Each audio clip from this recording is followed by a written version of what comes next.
உலகத்தில் என்னதான் பலவிதமான குற்றங்கள் நிகழ்ந்தாலும் சில குற்றங்கள் கேட்கும் போதே மனசை உறைய வச்சிரும். அதுபோல தான் அமெரிக்காவோட வரலாற்றிலேயே மிக மோசமான ஒரு குடும்ப படுகொலை. அதை பற்றி தான் இன்னைக்கு நம்ம பார்க்க போகிறோம். 1975ஆம் ஆண்டு ஈஸ்டர் ஞாயிறு அமெரிக்காவில் எல்லாருமே மிக சந்தோஷமாக இருந்திருக்காங்க. ஆனால் ரூஃபர்ட் குடும்பத்தை தவிர. ஜேம்ஸ் அர்பன் ரூஃபர்ட் இவர் 1934ஆம் ஆண்டில் தாய் சேரிட்டி மற்றும் தந்தை லியோனார்ட் ரூஃபர்ட்டுக்கு பிறந்திருக்காரு.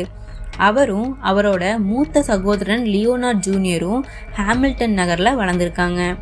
இவங்க என்னதான் சின்ன குடும்பமாக இருந்தாலும் இவங்க வளர்ந்த விதம் ரொம்ப வன்முறையான விதத்தில் இருந்திருக்கு. ஏன்னா தந்தை இருவரையும் மிகவும் கொடுமைப்படுத்தி இருந்திருக்காரு. இந்த நிலையில் அவரது தாய் சாரிட்டி தனது மூத்த மகனான லியோனார்ட்டை அதிகமாக நேசித்து ஜேம்ஸை அடிக்கடி புறக்கணிச்சிருக்காங்க. தனக்கு ஒரு பெண் தான் பிறக்க வேணும்னு ஆசைப்பட்டு நீ பிறந்திருக்கவே கூடாதுன்னு அவங்கள வருத்தமடையும் வச்சுருக்காங்க. பெற்றோரோட அன்பும் ஆதரவும் இல்லாமல் வளர்ந்த ஜேம்ஸ் தன்னம்பிக்கையை இழந்து தனிமையாக வளர்ந்துருக்காரு. தொடர்ந்து குடும்பத்தில் சந்தித்த அவமதிப்புகளையும் மன உளைச்சல்களையும் அவரோட மனநிலைமையை பயங்கரமாக பாதிச்சிருந்திருக்கு.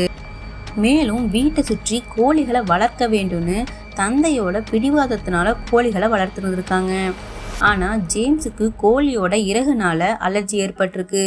இருந்த போதிலும் பெற்றோர்கள் அதை பொருட்படுத்தாமல் கோழிகளை வளர்த்துட்டே இருந்திருக்காங்க. இது ஜேம்ஸோட மனசை மிகவும் பாதிச்சிருக்கு. தனக்கு அலர்ஜி ஏற்பட்டும் கூட பெற்றோர்கள் அந்த கோழிகளை வளர்த்துருக்காங்கன்னு அவர் மனநிலை மிகவும் பாதிப்படைஞ்சிருக்கு. 1947ஆம் ஆண்டில் ஜேம்ஸுக்கு 12 வயதாக இருந்தபோது அவரோட தந்தை காச நோயால் இறந்திருக்காரு. ஆனால் அவரது துயரம் அங்கே முடியலை. ஏன்னா மூத்த சகோதரர் தந்தையோட இடத்தை பிடிச்சு அவரை தொடர்ந்து துன்புறுத்தியிருக்காரு. இதன் விளைவாக அவர் பள்ளி படிப்பில் பின்னடைஞ்சிருக்காரு. நண்பர்களோட ஆதரவும் இல்லாமல் வீட்டிலையும் பள்ளியிலையும் தொடர்ந்து துன்புறுத்தப்பட்ட ஜேம்ஸ் தன்னோட 16ஆம் வயதில் தற்கொலை முயற்சி கூட ஈடுபட்டிருக்காரு. வீட்டோட படுக்கை துணியை பயன்படுத்தி தூக்கு போட்டுக்கொள்ள முயற்சி பண்ணியிருக்காரு. ஆனால் அந்த முயற்சி தோல்வி அடைஞ்சிருக்கு. இந்த சம்பவம் அவரது வாழ்க்கையில் ஒரு திருப்பு முனையாக அமைஞ்சிருக்கு. அதன் பின் தன்னோட வாழ்க்கையை மேம்படுத்த எந்த முயற்சியும் செய்யாமல் தன்னை ஒரு தாழ்ந்த மகனாகவே ஏற்றுக்கொண்டிருந்திருக்காரு. கல்லூரி வயதில் அவர் 5 அடி 6 அங்குல உயரமும் 105 பவுண்டு எடையும் கொண்டிருந்திருக்காரு. 2 ஆண்டுகள் கல்லூரியில் படித்த பிறகு அதை விட்டிருந்திருக்காரு. இதற்கிடையில் தன்னோட சகோதரன் மின்சார பொறியியல் பட்டம் பெற்று வெற்றியும் பெற்றிருந்திருக்காரு. இதெல்லாம் நினச்சி அவர் ரொம்ப மன உளைச்சலில் இருந்த சமயத்தில் லியோனார்ட் ஜேம்ஸோட முன்னாள் காதலியை திருமணம் செய்திருக்காரு. அவரது வெறுப்பு மேலும் அதிகரித்து எல்மாவோட இருந்த உணர்வுகளை அவர் ஒருபோதும் மறக்கலை. இதன் பிறகுதான் படுகொலைக்கான ஒரு சாத்தியமான காரணமாக அமைஞ்சிருந்திருக்கு. உலகமே தனக்கு எதிராக இருப்பதாக ஜேம்ஸ் உணர தொடங்கியிருக்காரு. ஒரு வரை தொழிலாளராக பயிற்சி பெற்றாலும் கூட வாழ்க்கையோட பெரும் பகுதியில் வேலை இல்லாமல் தான் இருந்திருக்காரு. ஆனாலும் தாயோட தொடர்ந்து வாழ வேண்டிய நிலையும் ஏற்பட்டிருக்கு. பணம் தேவைப்படும் போதெல்லாம் தாயிடமும் சகோதரனிடமும் கடனும் வாங்கியிருக்காரு. தன் வாழ்க்கையில் ஏற்பட்ட தோல்விகளால் விரக்தி அடைஞ்ச ஜேம்ஸ் துப்பாக்கி மேலே மிகுந்த ஆர்வமுடையவராக இருந்திருக்காரு. அவரிடம் 357 மேக்னம், 2 கை துப்பாக்கிகள் மற்றும் 22 ரைஃபிள்கள் வச்சிருந்திருக்காரு. மற்றொரு புறம் லியோனார்ட் ஜெனரல் எலக்ட்ரிக் நிறுவனத்தில் வேலை பெற்று அப்பார்ட்மெண்ட்டில் வீடு வாங்கி மனைவி எல்மா மற்றும் அவங்களோட 8 குழந்தைகளோட வாழ்ந்து வந்திருக்காரு. அவர் அன்றாடம் குடிச்சிட்டு வேலைக்கு சென்றதால் வேலையை இழந்திருக்காரு. 1973ஆம் ஆண்டில் பங்கு சந்தை சரிவில் பணத்தை எல்லாம் இழந்ததால் தாய்க்கு வாடகை செலுத்த முடியலை. இதனால் தாய் தன் வீட்டை விட்டு வெளியேற்றுவேன்னு மிரட்டியிருக்காங்க. அந்த மிரட்டல் அவரை மிக மன அழுத்தத்தின் உச்சகட்டத்திற்கு தள்ளியிருக்கு. இதைத் தொடர்ந்து 1975 மார்ச் 29ஆம் தேதி தனது 41வது பிறந்த நாளில் ஹாமில்டனில் உள்ள கிரேட் மியாமி நதிக்கரையில் பின் டப்பாக்களை குறிவைத்து சுட்டிருந்திருக்காரு. பின்னர் இது வழக்கின் முக்கியமான ஆதாரமாக மாறியிருக்கு.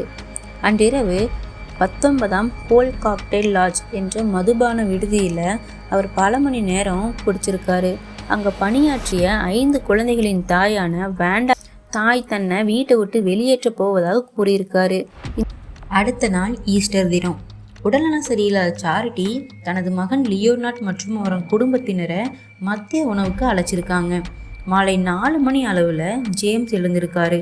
குடும்பத்துடன் சிறிது நேரம் செலவழித்த பிறகு மேல் மாடிக்கு சென்று தன்னோட 357 மேக்னம் 2 கைத்துப்பாக்கிகள் மற்றும் ரைஃபிளை எடுத்துட்டு வந்திருக்காரு. சுடும் பயிற்சிக்கு செல்ல தயாராக இருந்தபோது அவரது சகோதரர் இந்த கார் எப்படி இருக்கு அப்படின்னு கேட்டிருக்காரு. அந்த காரோட பேர் வேல்ஸ்வாகன். இது அமெரிக்காவோட மிகவும் புகழ்பெற்ற கார் நிறுவனம். இது ஒரு சாதாரண கேள்வியாக இருந்தால் கூட ஜேம்ஸ் அதை அவமதிப்பாக எடுத்துக்கிட்டாரு. தனது தோல்வியான வாழ்க்கையை நினைவூற்றதா அவர் உணர்ந்தார். மாலை 6 மணிக்கு மிகுந்த மன உளைச்சலுக்கு உள்ளான ஜேம்ஸ் முதலில் சமையலறையில் இருந்த தாய், சகோதரன் மற்றும் எல்மா, அது மட்டும் இல்லாமல் 3 குழந்தைகளை சுட்டு கொண்டிருக்காரு. பின்னர் வரவேற்பறைக்கு சென்று லியோனார்ட், மைக்கேல், ஜான் ஆகியோரை சுட்டு கொண்டிருக்காரு. அதற்கு பிறகு உயிருடன் யாரும் இருக்கக்கூடாது என்பதற்காக அனைவரையும் மீண்டும் மீண்டும் சுட்டிருக்காரு. மொத்தம் 44 குண்டுகளில் சுட்டிருக்காரு. அதில் 40 குண்டுகள் பாதிக்கப்பட்டவர்களை தாக்கியிருக்கு.